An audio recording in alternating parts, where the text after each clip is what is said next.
everyone, and welcome to our Threat Intel series. Today we have our second webinar in the series on developing your organization's Threat Intel strategy. So we've set up this Cyber Ireland Threat Intel Forum with the aim of building the expertise within the Cyber Ireland community through sharing of knowledge and experiences at a strategic level. So it's not focused on threat intel sharing at this point in time. And we've put together a group of 10 companies involved in the organization of the group. And our first initiative is this series of short 30-minute webinars. We're going to be running one a month, exploring threat intel from beginner to advanced topics around the TI series from zero to hero.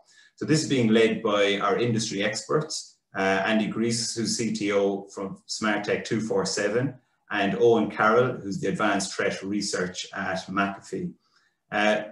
Both Eoin and Andy hosted our first session last month, which was an introduction to threat intel and Mitre Attack 101. And we got some excellent feedback from that session. So the Threat Intel Forum now has put together a roadmap for the series, and we'll have presenters from some of the large security providers, security operation centers, covering different sectors from healthcare to telecoms. So without any further ado, I'm going to pass you over to Andy to kick off today's webinar. Hello, everyone. How are you doing? I'm delighted to be back again here. Good news for everyone. This is our second round in this session. We had really good feedback, but also next time you don't have to listen to me and we have some other people, so we get some fresh blood in here. So it's always the same. And I will share again, like last time, the sessions. And today we're talking about developing your TI strategy. And it's very important when we talk about TI strategies that we see, just a second. Can you guys see my screen, by the way? Yeah, we can see your slides, Andy, but your video isn't on. Oh, my video turned itself off again. Okay, just a second. Let me see. Now, here we go. So you should see me now, yeah? Yeah. Fantastic. Okay. So now you see my beautiful face too. But okay, what is really about is on one size doesn't fit all. And I had a very interesting situation a couple of months ago. I had a customer coming back to me and say like, hey, can you integrate actually sticks or taxi into your SIM technology? And we said, yes, absolutely. And so we got the details to log in and everything. And a couple of days later, actually, what happened is pretty much we got a message. I had to go back to him and say, like, we got all the details. We're trying to log in and pull the data over taxi. It's just normal process, but it's constantly failing with authentication issues. So can you open a ticket actually with your threat intelligence provider? And what the threat intelligence provider 30 days later came back actually. That was an interesting answer. Oh, we customized our taxi feed and you need a special module to integrate actually with SIM. Shall we send you a quote? And that makes hopefully clear how important it is to identify what do I buy as threat intelligence if I invest money and I'm not just using open source. It's very important that you think about it and not just look at the flashiest or the greatest looking tool out there. What fits my business? That's very important. That's what we want to talk about today. So as I said, one size doesn't fit all. What you really want to talk about internally is, okay, you have a mission to detect, prevent, and respond mainly as a cyber in the cyber area of if you become a cyber expert or you are one. And what you want to focus on maybe is to identify technology, education, and policies. How does that fit in with my threat intelligence? So one of the questions that people should ask themselves is, does the threat intelligence fit my current technology stack? Now, sometimes maybe you get to the point that you figure out, okay, your technology stack is not ready for threat intelligence, and you just have to look, will my future technology stack fit into this? Another thing is the people that use the threat intelligence, can they read the threat intelligence? I've seen many different threat intelligence platforms, and some of them are very overwhelming because you may be not already on the right point, on the right track, unless maybe it's just starting out in their career and starting with you. So you have to understand, you have to make sure that you can read the threat intelligence that you get and that the content provided is matching to what you want to do. A very important one for me personally is, I think, end user education. Very important. If my end user is not aware of what's going out there, then I have to educate them to make sure that they know how to deal with phishing and everything. Now, attack campaigns changing constantly. So is this threat intelligence giving me enough information so I can educate my end users, but also can I actually educate my analysts? And is it in a level written that is not just IOCs and that's it?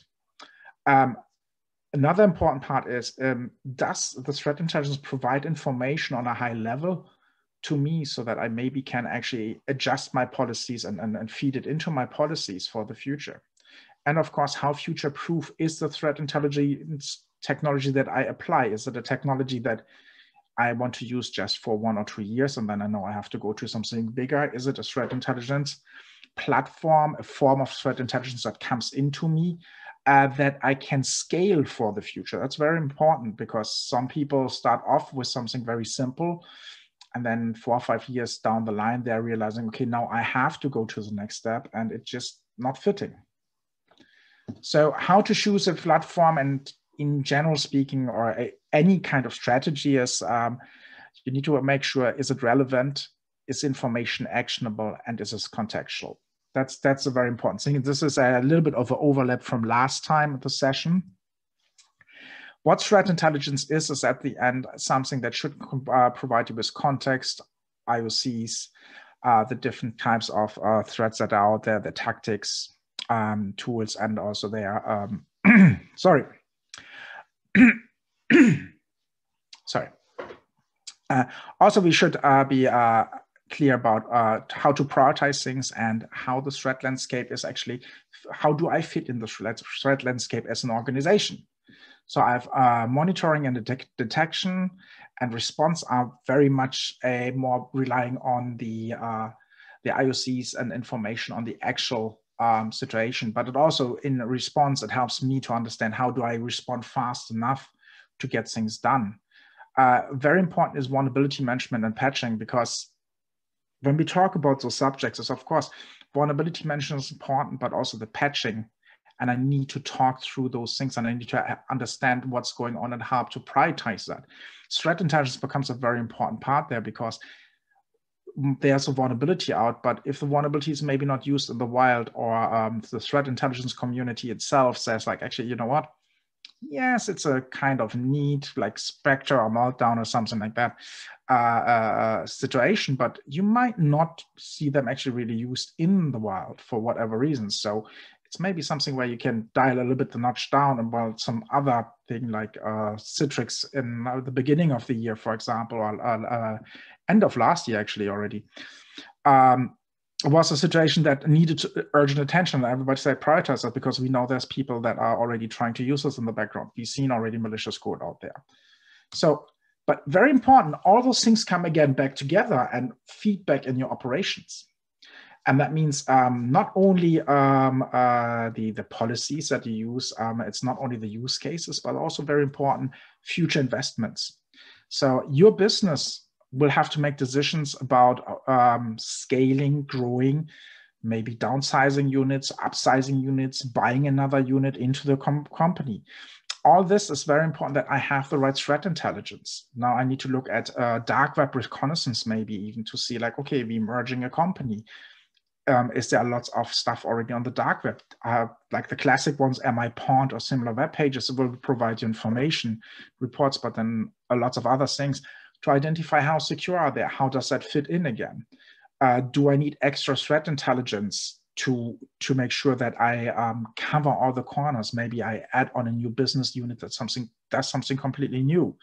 Maybe I was always internal focused, and now I opening a web portal or anything like this, or I'm going into the cloud. Now I need to go back and identify risk, and I can only identify risk with threat intelligence to some extent. So it's very important that your cyber program is, of course, linked into the operations of your organization and talks to them regular basis to understand what are the current needs, the future needs, where do we go with everything, and how do I utilize the threat intelligence that I want to use to help operations also to understand what needs to be done. So threat intelligence is a very powerful and very big subject. But there's a big important thing about it is don't be scared of it, use it, utilize it, but make sure that if it doesn't make sense, that you neither get an expert to help you or that you maybe just look out and say like, okay, maybe I'm just looking at the wrong type of threat intelligence and it just doesn't fit our organization. A very important part also about this is threat intelligence and cybersecurity are both journeys. Nobody starts with an organization that is 100% secure or even 50% secure. You start somewhere in a journey and you start reactional normally, very ad hoc. We have now 5 computers in an organization, your startup, we're working out of an office, should we get a firewall and so on. That's very ad hoc behavior still. At some stage, you start monitoring this data now with a SIEM or SOC or in any form, and you get into the developing stages. And you need a complete different type of threat intelligence here again. So it's very important to identify where are you in your journey, in your cyber journey, to understand, okay, what type of threat intelligence is helping me right now? Because let's be honest, cybersecurity is at the end to most business a cost factor, and it's very important that when we a cost factor that we of course can provide and say like, hey, I spent X amount of my budget on threat intelligence, I need X amount extra on my budget. And I need to be able to explain why I need it. And the best thing is to show them, hey, we here in our cybersecurity maturity, this type of data we need to progress to the next level if that is needed for the organization. But also, we are not 100% sure of all our tools doing what we need. So if you do threat intelligence enrichment, we see where we might replace tools, get better tools, or consolidate tools. And that can be all a part of this journey, this conversation. The most important part before I hand over to my colleague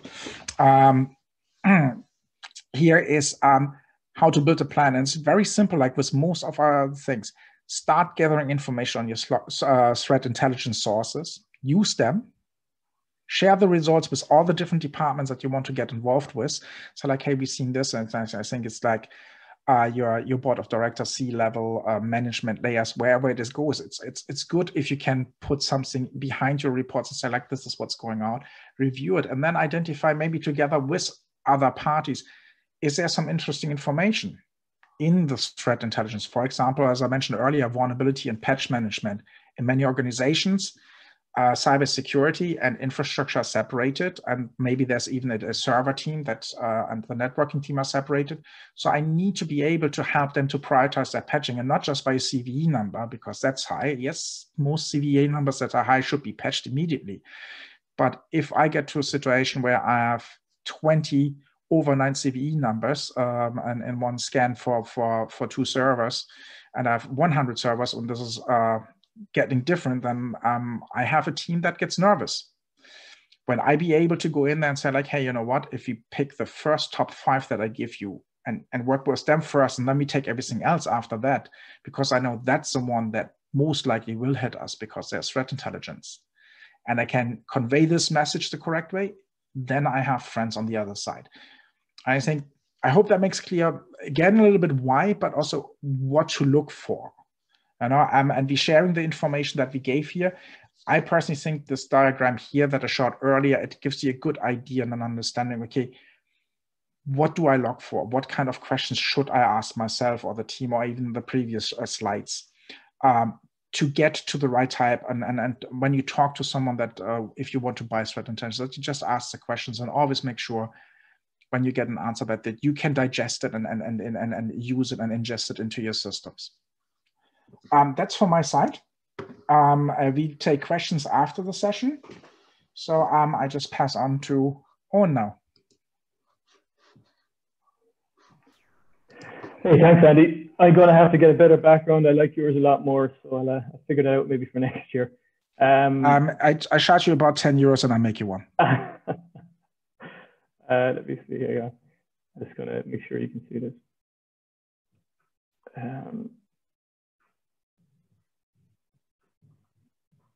Can everybody see me? Can you see that okay? Yeah, that's perfect, Eoin.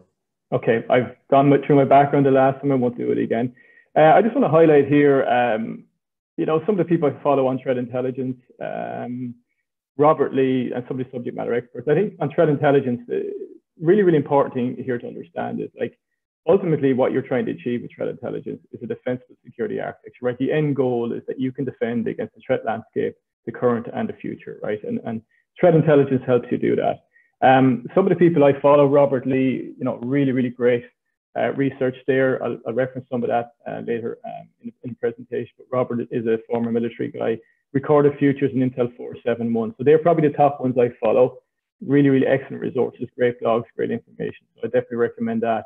On the defensible architecture side, SANS obviously is very, very good. Mitre At&ck, and then Richard Bleichek is two really, really great books he's actually brought out lately on his blog, Cloud Security, so which I'm sure you're aware of. But they're really, really excellent books. I got them and I highly recommend them. And then on the control side, CIS and NIST are excellent on the process, the governance, etc. So they're kind of generally some of the resources I would recommend. And I think on the threat intelligence as well, it takes quite a kind of bit of reading. It's hands-on, but also a lot of background research as well to really kind of get familiar with it. So today's learning objectives, just going to talk about why we actually need threat intelligence, and then I'll talk about active defense, so the difference between consuming and generating threat intelligence. And then I'll go through a vulnerability which I analyzed lately, and just talk about the importance of threat intelligence with regards to prioritizing patching.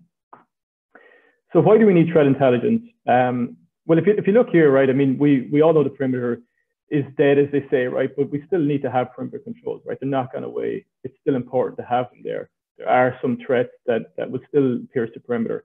But what we do know is, right, adversaries are well capable of getting past the perimeter directly onto the endpoint and users, right? So it's not the be all and end all. We can't depend on that anymore.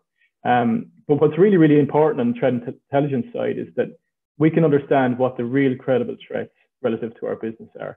And kind of Andy, what he touched on earlier about one size doesn't fit all. You need to know your business, right? You need to know your environment, and assess your exposure relative to active adversaries. So understanding, for example, one adversary may not be active. It may not even be targeting your industry, right? So it's very difficult to protect against everything. So you have to prioritize, have to understand who is likely to attack you and what TTPs they use and how you protect against them. So ultimately, we do want to stay one step ahead of our adversaries by understanding their motives, capabilities, and opportunities. They really are the characteristics of a threat, right? And when I say threat, I mean a human, right, or whoever's behind that. Like typically, what you'll see with research teams, we'll see threats will be categorized by campaign names, etc.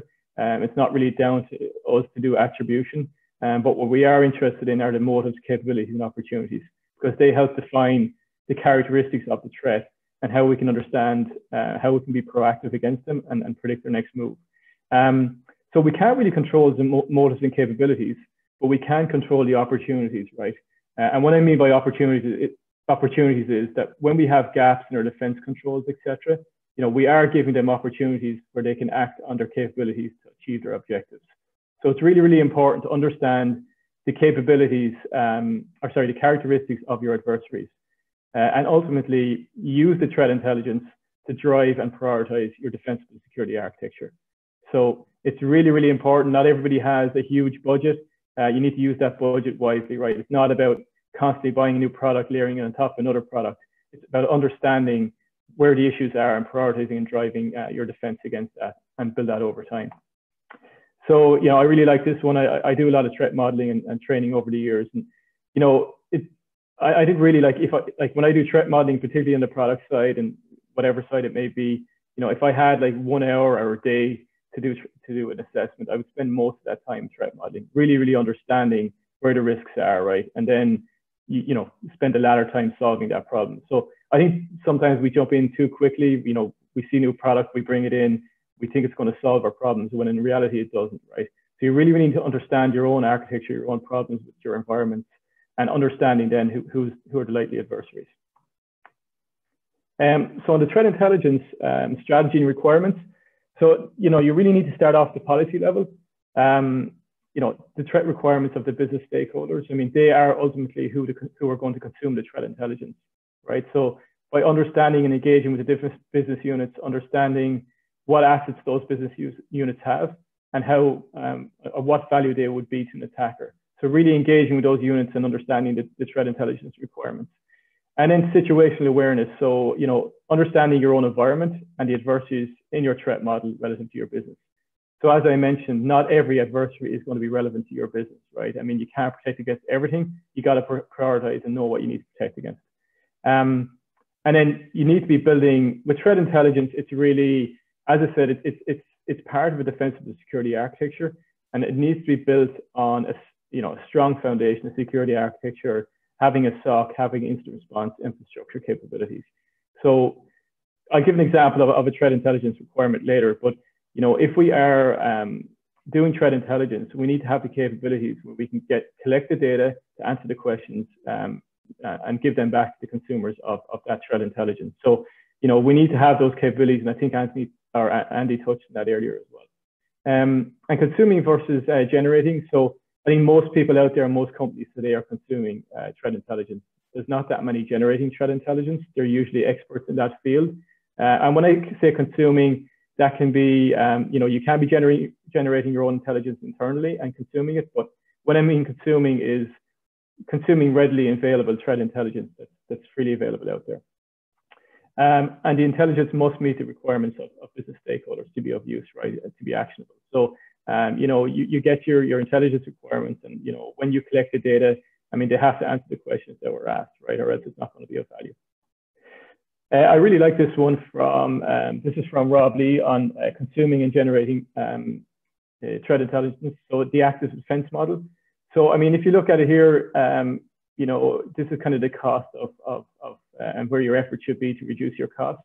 So you can see here, like 40%, you should be putting a lot of time into your architecture, making sure you have a solid architecture to build on, your passive defense, active defense. And there's very few will actually be doing the generating intelligence and offensive side. Probably nobody really doing this other than specialist agencies and legal. But most of your effort is going to be here, right? And this is where you can get the most value, best cost effectivity. So ultimately, I think one of the challenges really is, and what you see a lot of people falling down, is that a lot of people get hung up with indicators of compromise. And indicators of compromise are still very important, but it's important to zoom out, right, and get the bigger picture. So using your IOCs and using everything else you can get from your environment to understand and kind of zoom out, understand the capabilities, motives, and opportunities related to those. So linking them back to a campaign. And I think that's a really, really important point to get across, right? IOCs are still very important, but they have to be relative within the context of threat intelligence, right? And relative to your business. And really understand the bigger picture so you can look and understand what the indicators of attack are. And Mitre is a really, really good way to help you with that. So just to kind of sum up on that side, digesting threat intelligence, then we can extract the TTPs. We can map those to Mitre, which is really, really powerful framework. And then using all that, we can emulate the adversary and also threat hunting.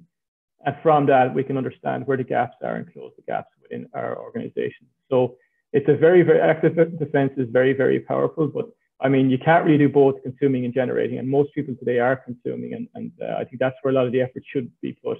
But as I said, you can generate internally, but you're not really going to be generating intel externally, unless you're a specialist in that area or a group. And here's an example of some big vulnerabilities, which I've worked on quite a few of these, but some of the ones we've seen over the last couple of years. And what's really, really interesting here is you can see that there's been a big uptick in remote wormhole vulnerabilities in the last couple of years. You can see since Eternal Blue. And, since that happened, I mean, the requirements, if somebody gets a remote code execution vulnerability like this, I mean, it's a massive, massive impact to everybody in the industry. It's not necessarily specific to your vertical because they will try and, hit as many people as possible, not necessarily specific to a vertical. That is the power of a wormhole vulnerability. So it's really, really important to understand when you look at vulnerabilities, what the potential impact is, right? And also, are there active adversaries using those vulnerabilities?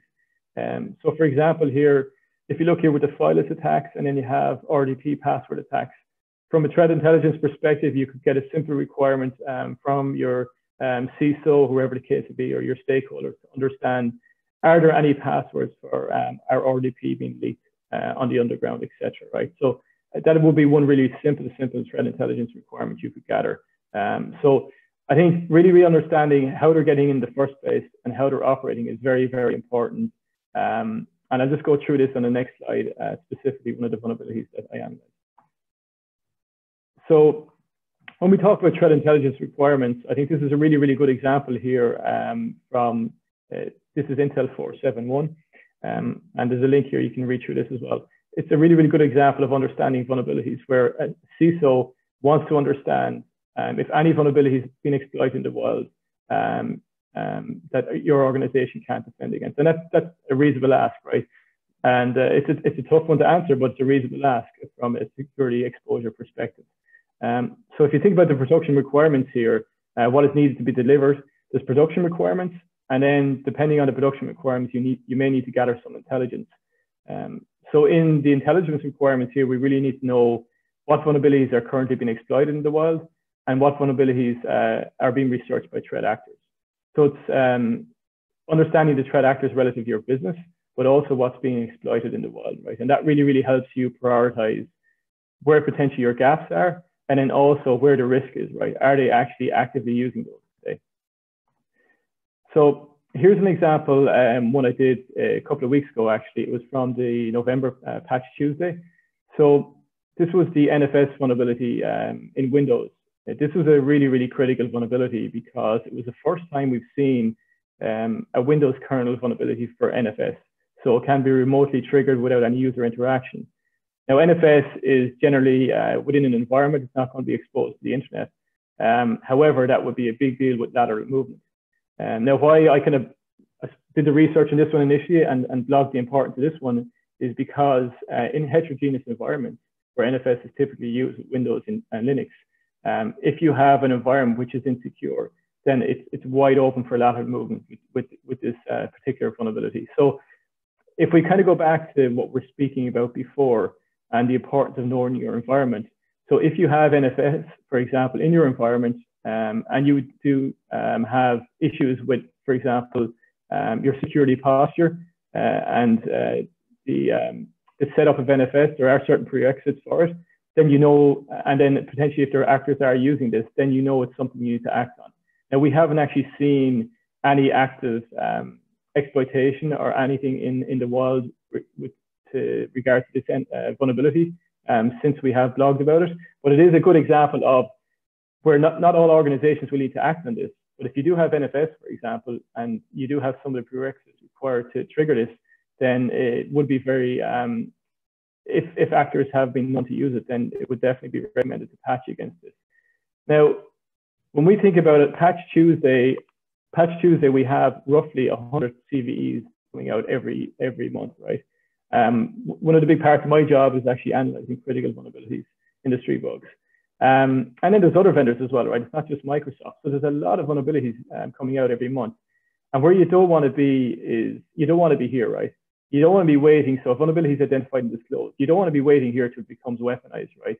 Potentially in an exploit kit or whatever technology stack layer it's in, right?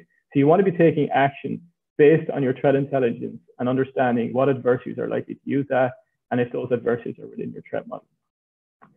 So I'm just going to finish up here by just quickly saying that, you know, it doesn't always have to be complicated, as Andy said, right? You can do some simple things within your environment. So these are some really good tools, active defense tools, which are freely available, such as Zeek, which is really good on the network side, and Suricata, really good on the IDS, IPS.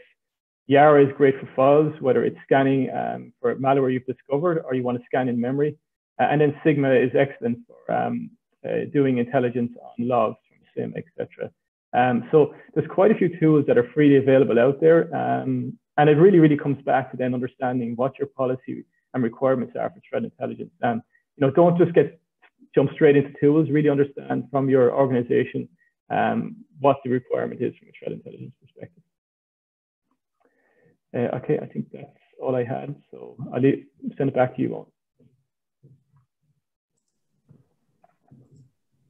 That's great. Thanks very much, Eoin, for that. I think that those two excellent presentations, a short but sweet introduction to developing threat intel strategies, We don't have any burning questions coming through on the chat or the Q&A function, and it's just gone over 1 o'clock. So we might just wrap up for today, but if anyone does have any questions, you can send them on to us afterwards and we'll forward them on to Eoin and Andy.